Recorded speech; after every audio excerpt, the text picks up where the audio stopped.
theatre, film, TV and more. Suzy Wrong reviews it all on Joy Drive with Em and Warren. Suzy! Welcome back. I've got a contribution to the green flag discussion. Oh, please share. When a guy reveals that he votes for the Greens, my basement floods. Your basement floods. Oh my goodness. It's a green flag in like every sense of the word, which is fantastic. That's right. Suzy, it sounds like you may have a never crush on happens a lot. someone. So many questions. No, it's just that it happened that one time years ago, and it's never happened before or since. And I found myself so thrilled to find someone who's sort of so politically aligned, because you never really get that. Do you reckon it's hard being in a relationship with someone when you're not politically aligned? Oh, I don't think I can, honestly. That's a red flag. It's a red flag for me, but that's because I take politics a little bit too seriously. For most people, it's not such a central part of their lives. Exactly. I'm the same. Now, we are talking about Crush today, which is streaming on Disney. Do you want to tell us about it, Suzy? It is not every day that one finds themselves in the middle of a love triangle involving a pair of twins.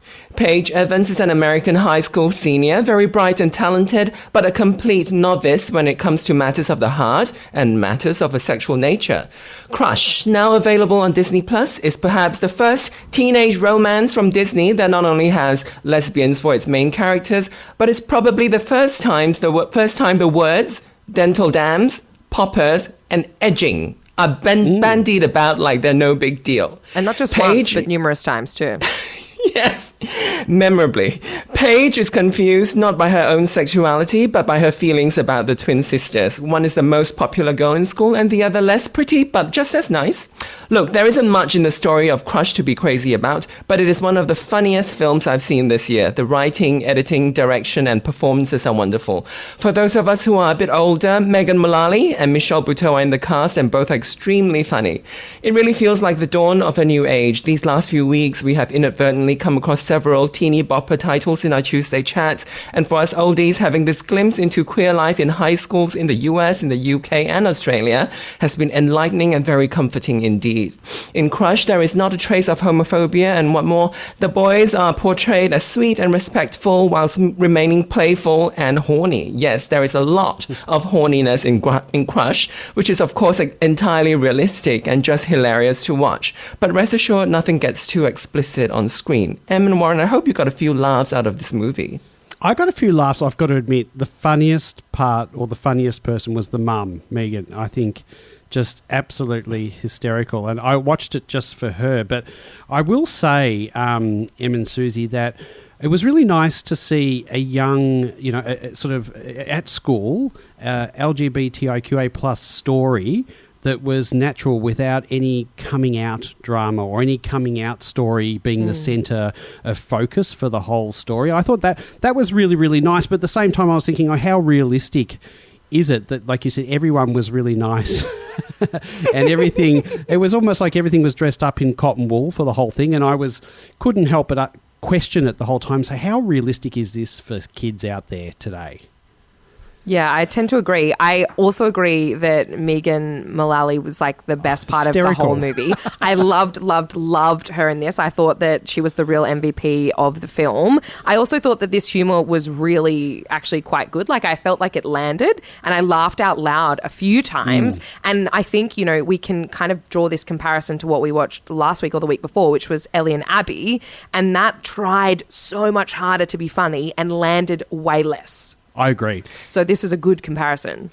Yeah, this film doesn't take on anything serious at all, I don't think. It just kind of tried to make a funny movie out of some young lesbians at school. Ellie and Abby was trying to be meaningful on several levels, which I thought it was sincere, but it sort of sacrificed a lot of the comedy in that case.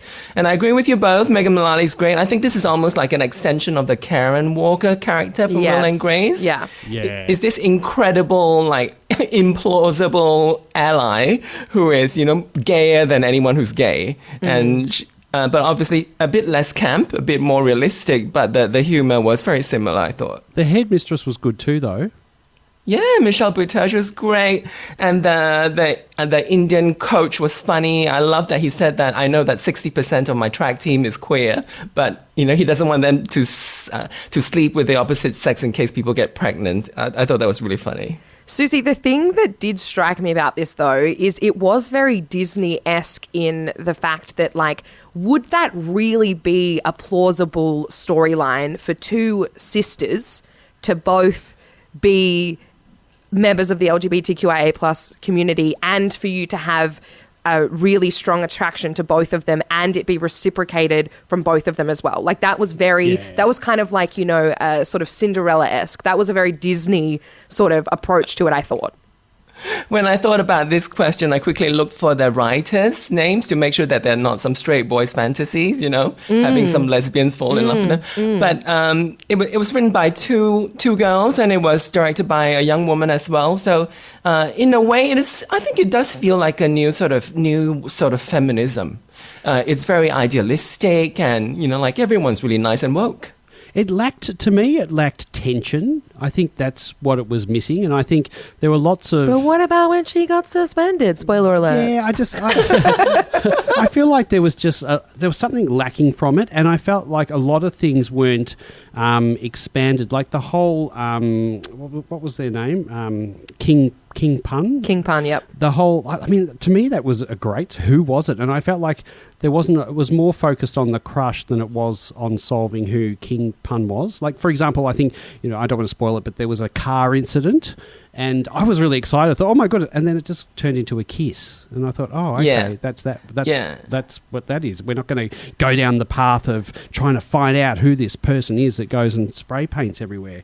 So I found that a bit of a letdown. And the other thing maybe this is because I wasn't so engaged, but I struggled to work out who was who in the first half of it.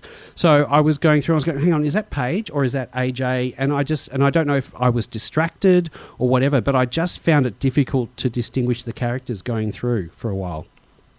I didn't have problems distinguishing the characters, but I understand your what you said about the King Pun. I think they added that storyline to give it a little bit more meat, so it's just not these girls having crushes on each other, but it kind of went nowhere and it didn't resolve very well. But especially after the last few weeks, I really appreciated that someone made a film that was just really light and was just really easy.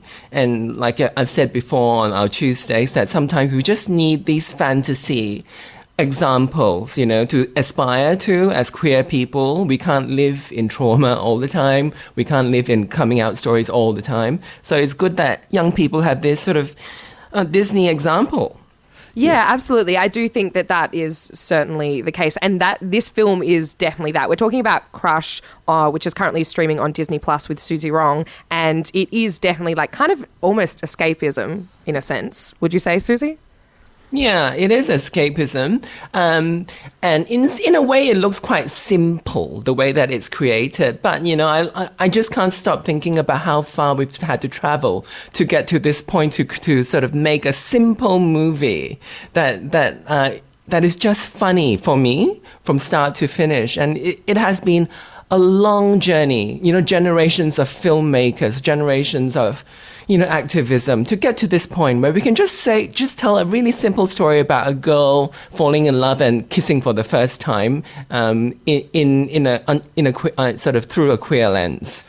Suzy, I do like, though, the fact that they were talking about things just in the normal course of conversation, things like edging and dental dams, etc. I thought that was great that was incorporated into a Disney film. But I've got to say, and Amy, I don't know if you agree, to me it was more like a TV show than a movie. In what sense? I guess like it's small, isn't it? Yeah, Sure. I felt like it just, I don't know, it wasn't... I don't know I don't know if it was the way it was filmed or what have you. To me, it could have been a couple of episodes or something, and they could have expanded a little bit more. It just didn't seem like a movie to me. I think that's feel very Disney, light, though, isn't it? Like most Disney films, no, that's too much. But I think newer Disney films are kind of like that. They're kind of like basic TV series plots that are just put into a movie. We got a few messages that came in from people. Someone saying Crush wasn't great, sadly. There's another one saying it was weird how half the school was queer, was no Mean Girls, which was nice. And then another one saying we called out the entire plot as soon as the graffiti came in about 5 minutes in. I must say, I did have moments where I was like, I know that this is what's going to happen. But sometimes you want a film like that. Like, it was very light. I laughed a lot. I haven't been that critical rather of this film thus far. I did enjoy it. I thought it was funny. There were some real MVP standout actors that were hilarious, and I loved it. One of the really big things that did bother me slightly was that the lesbian character had a carabiner.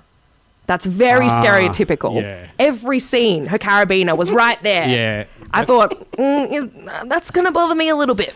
Yeah. That's true, yeah. I'm probably a bit more critical of it, so, yeah. But that's good. I love the way that they put in the adult content, like we were saying about the language, and how the Megan Mullally mother character was very insistent on her daughter having a healthy sex life. I love that, and I love even and the scenes with marijuana consumption. I thought it hasn't happened here, but in America, a lot of places it's legal, and aside from that, the truth is that kids indulge in those things, and it was good to see it.